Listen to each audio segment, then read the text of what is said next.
I guess Burke, had as many fantasies as the average man in the United States. Of course, everyone's fantasies are a little different, but I didn't think mine were extreme or realistic. Who is Natalie Moral? Natalie is a reporter for the so-called legal reality show of the television news channel, which is usually devoted to murders under strange circumstances. The show, in which she is one of the lead reporters, is called The Villain's Connection. Natalie asks compelling questions, seems to be passionate about getting to the truth while doing her job, and is very attractive on screen. I don't quite understand why Natalie attracts my attention so much. I mean, she's certainly pretty. At the time of writing this story, she was about the same age as me in my early 30s.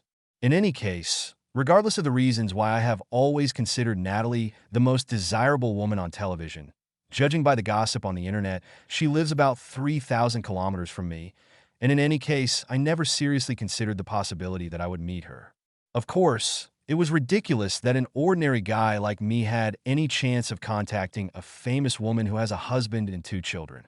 As for my fascination with attractive pregnant women, I did have 1 or 2 chances to fulfill my fantasy when I was in my early 20s, but I was too clumsy to fulfill it. Despite my admiration for Natalie, no one really wants a reporter like her to be interviewed on television. If you appear on the Villain's Connection show, it's most likely because someone you know has been killed or is under suspicion of murder. When one of my friends got into what many considered a strange accident and died, and a criminal case was opened against his wife for possibly causing the accident, this apparently fueled the channel's interest, because a month after the accident, and after my wife's arrest, the producer of Villain's Connection called me. "Mr. Burke?" "Yes, I'm Will Burke.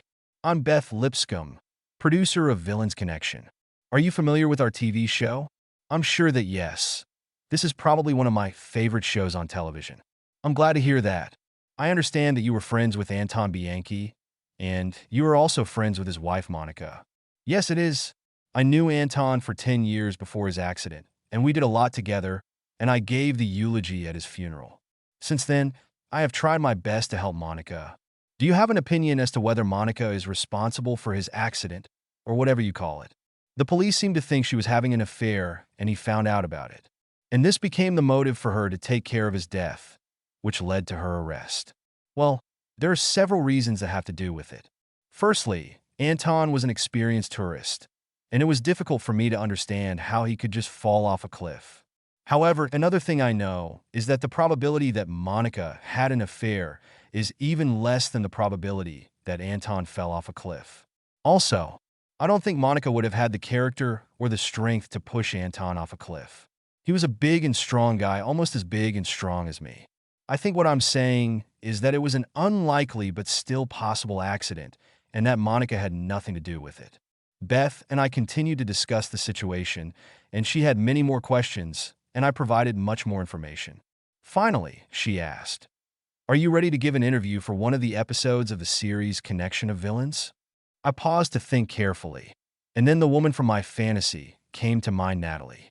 "This may sound strange, Beth, but I would only agree if Natalie Moral interviewed me." "Well, we were thinking about Keith Mitchell," she said before I interrupted her.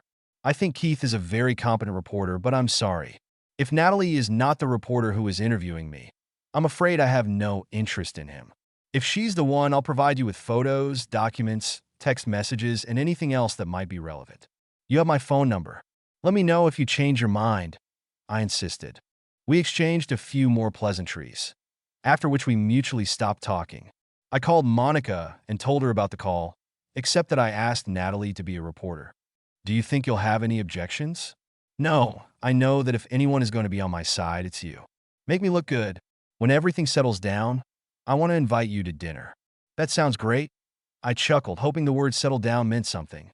I haven't heard from Beth for a month. Meanwhile, after Monica's arrest for second-degree murder and negligent manslaughter, fortunately, bail was set, which was distributed between her parents and sister, who were quite wealthy. And thanks to my large contribution, we were able to post bail of 10%, and she was released pending trial in just a month, 3 or 4 days in jail. I'm the plaintiff's attorney for product liability issues, but my friend named Linda Lowe, a good name for a lawyer, isn't it, is one of the top 5 criminal defense lawyers in the state, so I set her up with Monica. I attended several strategy sessions, although I had to be careful about my participation as I was going to be a witness. Linda and I recommended that Monica use our state's procedure, which requires that the accused be brought to court within 90 days of arrest, if the accused so wishes. Few people do this, but we considered it important in this case because we were sure that we would be ready, but the prosecution would not. When Monica was released on bail about 2 months ago, and the trial was only a month away, Beth Lipscomb called me again on Monday. "Hi, well, it's Beth Lipscomb again. I knew right away that it was you, Beth, from your melodious voice, and because I have this modern invention known as a caller ID. Very funny, Will, but it's nice to know that I have a melodious voice. I'll get right to the point. Natalie Moral was very happy to take on this case, and we had another case that seemed to interest Keith Mitchell more, so we assigned it to Natalie. I believe that now you will agree to an interview." "Of course," I replied excitedly. "We would also like to know if you could talk to Monica Bianchi or her lawyer Linda Lowe, because we really want to talk to Monica before the trial. I'll see what I can do. I'm sure I can do this if you agree not to publish the full interview with her until after the trial, but you may need some basic information." "It sounds tempting. Natalie will contact you, and maybe you can set her up with Monica and Linda." I hung up the phone with a big smile on my face. A few hours after talking to Beth, Natalie called. Her voice sounded even more beautiful on the phone than on TV. I almost took off and raped her while I was talking to her. She was adamant and wanted to meet me next Friday. She also asked if I could arrange a meeting with Monica on Saturday. I told her that I would do my best. On Tuesday morning, I met with Monica and Linda. Although Linda was a little against it, Monica was all for it. Linda finally agreed to a 2-stage interview. The first part, which the channel could air before the trial, and the second part, which could air only after the trial, since Monica could testify. When I told Natalie about this, she was delighted, and I promised to send her a list of topics for the first part, and then everything that is possible for the second. On Friday morning, I met the woman of my dreams on a local TV channel. Natalie turned out to be smaller than I expected. She was probably about 160 centimeters tall and weighed 55 kilograms. I usually date big or at least tall women, but in this case, it didn't affect my feelings for her in the slightest. In fact, when I shook her hand, it seemed to me that an electric discharge passed from my fingers through my arm and shoulder, up my neck to my brain, and then down my spine. I was even startled. I was surprised that Natalie seemed to flinch a little too. "You're much bigger than I imagined," she smiled, looking at my height of 195 centimeters. "You're even more beautiful than I imagined you to be." I replied with a devilish smile, coming to another conclusion. Her face was both beautiful and exotic, and she was cocky. "Hey, don't bother a married reporter. I have to stay professional," she replied with a chuckle.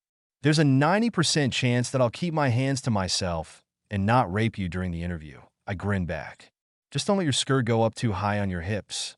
"You really are a cocky bastard, aren't you?" she giggled, but with a shy smile. The next half hour was spent putting on a small amount of makeup. Natalie had already applied hers, and producer Beth talked about the microphone, the procedure, how to sit, where to look, not counting Natalie's hips, and a million other little things that I remembered. I would never have thought of that. Natalie then listed the topics she would cover, not questions, because reality TV reporters don't do that, but topics to discuss. She politely asked if there were any topics that could not be discussed, although she might not be able to agree not to bring them up, but I said there were no such topics. During my career, I have conducted and seen hundreds of examinations during testimony, witness preparation, and in court, but I must say that Natalie was the best I have ever seen. However, one of the reasons she was the best was the way I treated her and how provocative she was. After about an hour and a half, with short breaks to change the lighting, touch up Natalie or me, etc., we took a break for lunch. Besides Natalie, the crew included Beth Lipscomb, the producer, a female makeup artist who seemed to have other responsibilities that I wasn't entirely sure about, 2 male technicians, and a male cameraman. I received all the lunch orders and went to pick them up at my favorite takeaway place. Surprisingly, Natalie came with me. "Everyone else has things to get ready for dinner, but I don't, and you're going to need help with 7 food orders," she said. The restaurant was only 2 blocks away, so we walked. We chatted as usual until we were on our way back. I with 4 orders, she with 3, when I said, "You seem to have a big problem keeping your skirt down." "Oh, you noticed that?" she grinned. Are you doing this on purpose to make sure that I can't concentrate and can blurt out something that you can use as a ruse? Yeah, I'm adapting my interviewing style to the other person. Since you asked me to participate in this project, and since you are obviously as big and dumb as it is possible for a man to be, I decided that a flouncy skirt would be my best move. It seems to have worked so far, she literally giggled. You really are a terrible person, aren't you? I chuckled. I didn't ask you to look at my hips. Better look over my shoulder, and the camera won't notice the difference. Am I the most easily manipulated person you've ever met? I chuckled. Maybe, she replied after a meaningful pause with the most devilish grin I've ever seen. By that time, we had already returned to the studio. I held the door for her. We brought food and drinks to the rest of the crew, and all 7 of them had a very friendly chat with the producer and cameraman, who entertained us with life stories. Natalie did not participate in the stories about life, but she grinned maliciously for most of the dinner. After about 45 or 50 minutes, we returned to the interview. I couldn't believe how detailed it was. Some of the questions seemed inappropriate to me, but if I could extend the time during which I could look at Natalie, I wouldn't mind. However, one line of questions really confused me. She asked me about my friends, skillfully applying this to my relationship with Anton and Monica. For example, she asked if we had ever met twice. We finished shortly before 1600 hours. I asked if I could invite the film crew to dinner. Beth said, "That's nice of you, but we pay the expenses and we can eat whatever we want. Does your expenses include booze?" I smiled. "No." Beth started to answer. I interrupted her. "Okay, if you pay the food bill, I'll pay the alcohol bill." With the exception of the makeup artist who asked off, everyone else agreed. So I booked a table for 6 at the best casual restaurant in town, explained to John, the operator who was supposed to drive the car, how to get there, and told everyone that I would meet them there at 6:30 p.m. We had fun at dinner. This time I told a lot of life stories, and Natalie sometimes joined us.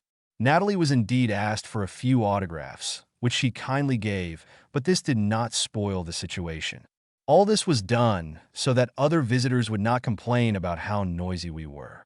Natalie only drank 1 glass of wine, and I don't drink alcohol, but the others made up for it. John and Beth had the impression that they had driven many people under the table in their lives. I was sitting next to Natalie, and we often accidentally touched each other. I was over the moon with happiness. Beth and I split the bill and the tip, as agreed. After a pleasant 2-hour dinner, it became obvious that John shouldn't take them back to the hotel, so I offered to take them back. There were cries of, "You don't have to," but I insisted. There were 3 rows of seats in their SUV, and I was glad that Natalie got in front, next to me. When I dropped them off, left the car in the garage, and gave John the receipt, I told them that I would bring Monica and Linda to the studio with me at 9:30 the next morning. I received a handshake and a sincere thank you from Natalie. When Monica, Linda, and I arrived at the studio the next morning, Natalie was wearing a pantsuit. When I raised my eyebrows in surprise, she playfully slapped my hand and muttered where no one else could hear, "I'm not going to show you my hips for free, asshole. Yesterday you paid for it with your detailed testimony, but today I don't need you. Wicked woman." I muttered back with a big smile on my face. By the time the interview began, Linda was already ready for it, because she thought it would be a great test for Monica if she had to testify. The first half went according to plan, except that Natalie seemed a little surprised by the fact that Monica was obviously pregnant. She had just started her 3rd trimester, as she testified, and looked very good, since she had not previously known about it.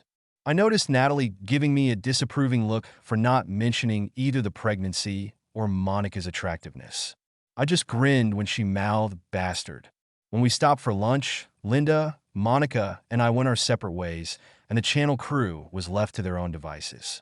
We met in the studio 90 minutes later. In the second half of the interview, there were several questions that Linda did not allow Monica to answer, but there were few of them, and they were scattered.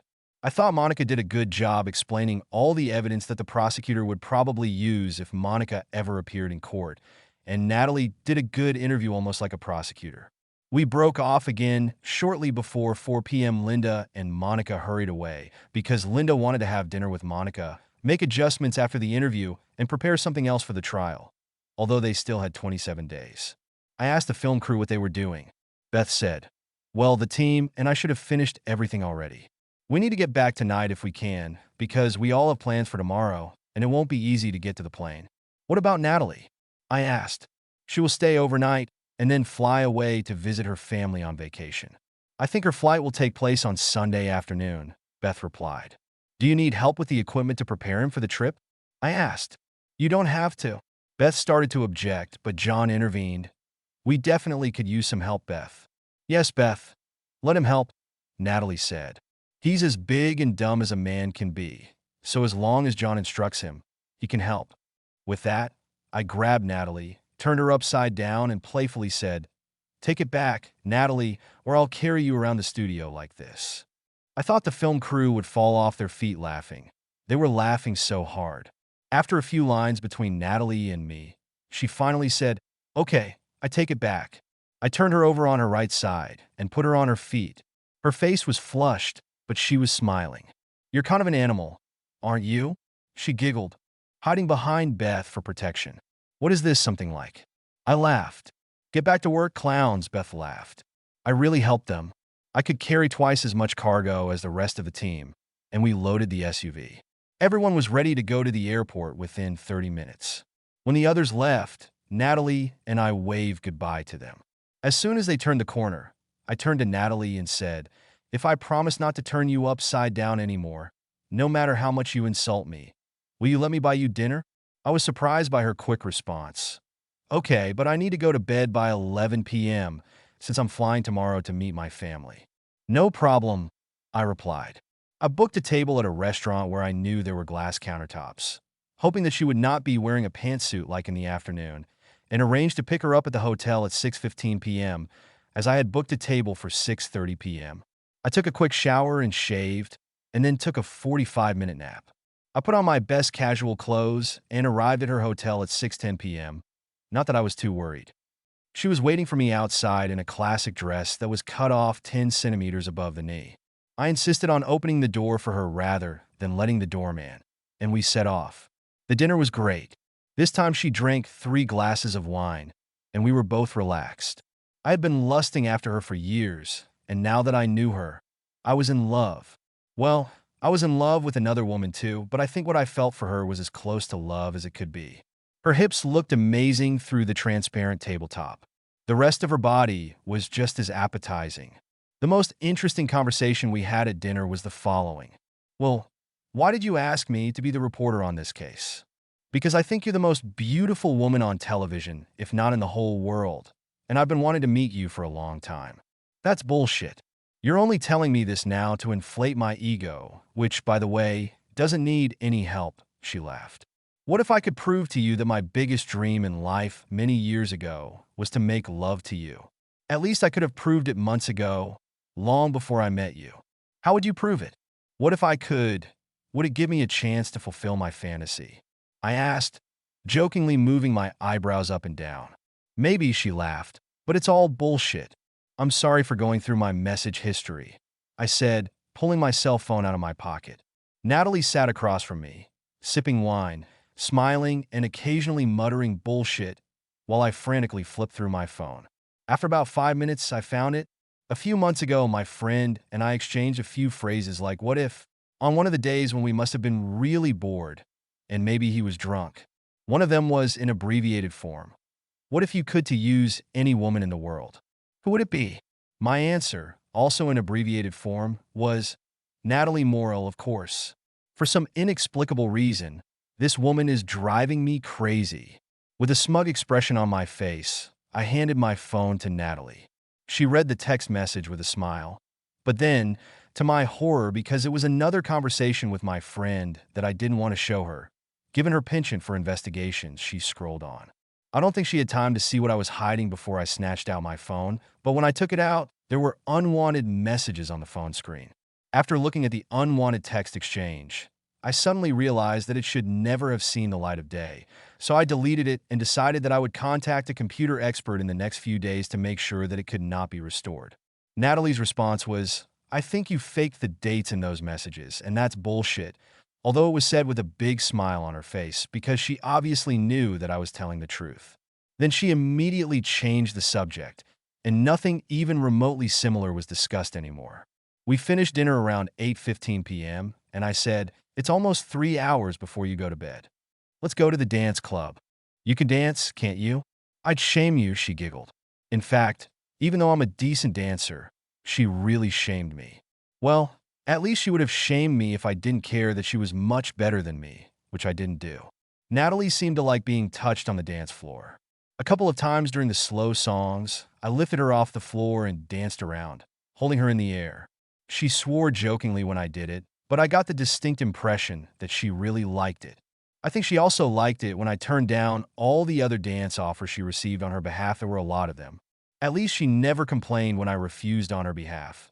And when one guy was aggressive and said to me, "I'm not asking you, asshole," I stood up, looked at his face. He was 15 centimeters shorter and 20 kilograms lighter than me, and growled, "Leave us safe and sound now, or you'll be carried out piece by piece."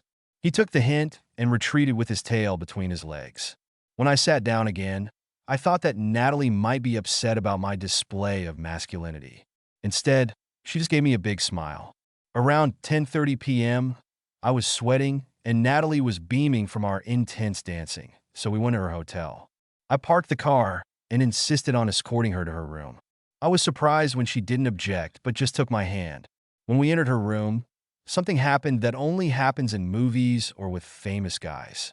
I've never cheated on my husband before, but you're so big and strong that there's nothing I could have done to stop you.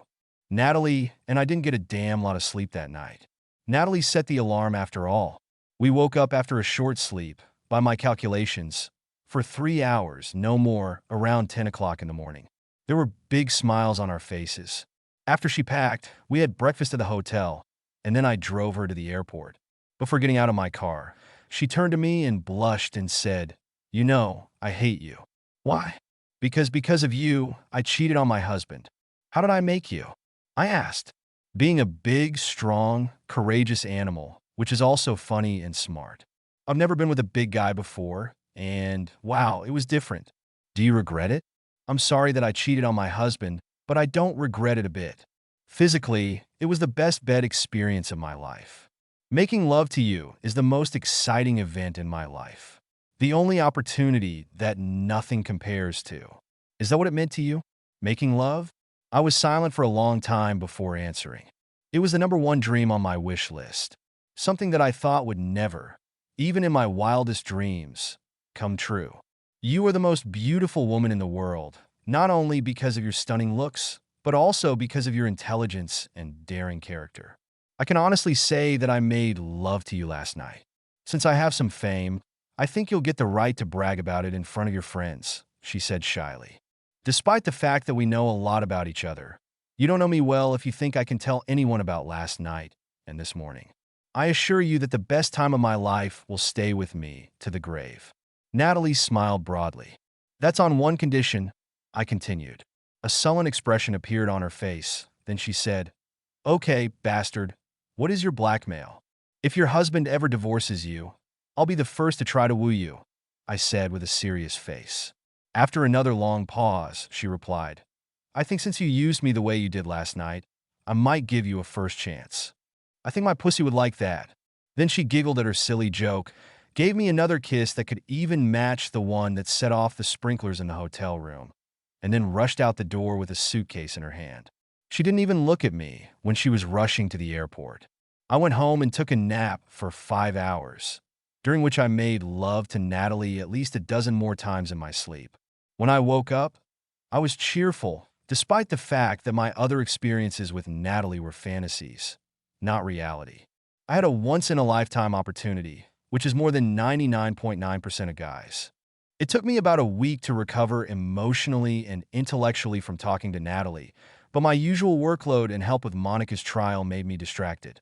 Although I was an important part of Monica's case, we didn't go to dinner, the theater, or anything like that together because we didn't want the prosecution to consider my testimony biased. I'm sure the people on the prosecution team noticed that I glanced at Monica from time to time, but because she's a beautiful woman, I wasn't the only guy, including the men on the prosecution team. I'm sure that's why they had a less experienced female prosecutor as the lead prosecutor, rather than the most experienced man. Despite a dozen other factors, the main reasons the prosecution pursued Monica were the following. She told some of her friends that she was unhappy in her marriage. She had a $1.5 million life insurance policy in Anton's name. Anton insisted that she have an abortion as soon as she started having morning sickness. She fell ill about the 6th week of pregnancy because, in his opinion, conception was undesirable. Several of her acquaintances, who were not really friends, although the prosecution wanted to present them as such, said that she had an affair. Monica's mobile phone was ringing from the scene of Anton's fall from the cliff around the time when the medical examiner and the first tourists who discovered the body came to the conclusion that he had fallen. Monica could not find her mobile phone after Anton's death. The police assumed that it had been thrown away. And the police came to the conclusion that Monica did not feel a sense of loss either at the news of Anton's death or at the funeral. The main thing Monica was capable of were decent explanations for all of the above, except, perhaps, for the lack of a sense of loss in my testimony about the alibi. It was easier for the medical examiner to determine the time of death than for anyone else, based on a number of factors that were apparently confirmed by Anton's broken watch. Presumably, it was at 1400 hours, according to the destroyed clock and all medical tests. I told the police and will testify in court that I saw Monica in the store at 12:45. In fact, I looked at my watch when we quickly exchanged pleasant words, and then we broke up. The place where I saw Monica was far enough away from the place where Anton died, and the police found it almost impossible to get anyone, let alone a pregnant woman, to the place of Anton's death in 1 hour and 15 minutes from the moment I saw Monica to Anton's death. There was also a surveillance video of me leaving the store about 50 meters from where I saw Monica at 12:27, which, as I claimed, confirms my testimony. Monica never talked to the police on the advice of a lawyer. I was asked to take a polygraph test. I told the police and the prosecutor's office that I would do this if they gave written consent in advance, that the results of the polygraph test were evidence that would be taken into account in court. Of course, a lie detector test is usually prohibited, and the only way to do this is to conclude an agreement similar to the one I proposed to Linda, and which she signed. The police and the prosecutor's office did not want to take the risk and test me on a lie detector under such circumstances, because if I had passed the test, the probability that the jury would acquit was more than 90%, so they refused to agree. The day of the trial finally arrived. The only thing that made me nervous was that the entire channel team was there, including Natalie Moral. Natalie and I had a few short, pleasant meetings. From what I've heard, I was not allowed into the courtroom until I testified to the defense. Linda did a great job of discrediting witnesses who testified about things that were harmful to Monica's case. I also heard that a government mobile phone expert was forced to admit that he had no idea who was calling from Monica's mobile phone, or what the likelihood was that the cell tower he was supposed to be calling from was actually working. The source of my information was Natalie, who talked to me quickly and calmly during each break.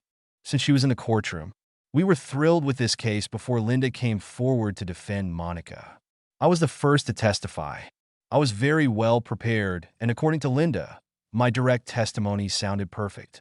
In response, the prosecution tried to discredit my testimony by forcing me to admit that I did not have a receipt from the store where I saw Monica. I did not buy anything that day, and that there were no transactions on Monica's credit cards at that time, and that I was Monica's friend. However, the last part did not turn out too well for the prosecution, because on a direct line, I smoothed the situation in advance by admitting that I was a friend of Monica, but Anton and I were best friends, and I knew him longer. The prosecution was so eager to discredit me that it made a fatal mistake, which Linda took advantage of. They asked me about my conversations with the police and made some vague remarks about the lack of a lie detector result. During the redirection, Linda asked me directly about the lie detector. Of course, the prosecution objected, and there was such a legal mess that the judge actually dismissed the jury for 10 minutes while the parties sorted things out. When the judge asked the court reporter to read exactly what the prosecutor had said, Judge Samantha Ritchie ruled, "Ms. Marston, the logical conclusion from what you said may lead a reasonable juror to conclude that Mr. Burke failed a lie detector test. Since you brought up this topic, even if unintentionally, Ms. Lowe has every right to clarify the situation." The prosecution representatives returned to their table with their tails between their legs. When the jury returned, Linda was able to record the exact circumstances of how I was asked to take a lie detector test, which would have led any sane juror to believe that I was so sure that I was telling the truth that I would have to believe. Due to the prosecution's blunder, Linda simplified the rest of her case. And although she had already concluded that Monica was less than 5% likely to testify, it was obvious that she would not do so. I was able to attend the closing speech. Linda did an amazing job. Prosecutor Marston had almost nothing to work with, but she was smart enough to disregard my testimony and just say that I was wrong about the date and time, and that in any case, even though Monica was about 3 months pregnant, she could have done what she is accused of, even if my testimony was correct. Marston did not take into account the fact that the lead investigator was forced to admit in court that even a healthy male policeman, who exceeded the speed limit of 15 kilometers and ran through a green light almost all the time, it was almost impossible to get to Anton by the time of his death. Unsurprisingly, less than 2 hours later, the jury returned an acquittal verdict. We celebrated in the courtroom and in the lobby outside. The only unpleasant moment was that Natalie took me aside and said, "Give congratulations to Monica from me tonight." I blurted out nervously, "What?" With a devilish smile, Natalie replied, "I'll keep your secret, just like you'll keep my secret about cheating on your husband," and kissed me on the cheek. "Can I tell you again how grateful I am that you got rid of Anton as soon as I proved to you that he physically and mentally bullied me? And he began to suspect that I was having an affair? I wonder if he would have guessed that I was having an affair with you if you hadn't killed him?" Monica asked. "You've always attracted me since Anton introduced us. It's a pity that I didn't meet you first. We would have had children by now. He would probably kill me if he knew that the child growing in my womb was yours, not his. I mean, considering how he bullied me for no reason, imagine what he would do if he found out about it. You don't have to think about it again, Monica, my love. I took care of him, and you'll never have to worry about someone hurting you again as long as I'm alive." Do you think Natalie Moral really saw the message that you were trying to hide from her? The one in which you hinted to your friend that you and I had made love before Anton's death. Judging by her last comment to me, she probably saw it. I didn't tell Monica all of Natalie's comment. I just said that she would keep my secret. Anyway, I believe her when she says she's going to keep a secret. Now, what do you say we celebrate a little more? Let's make love again.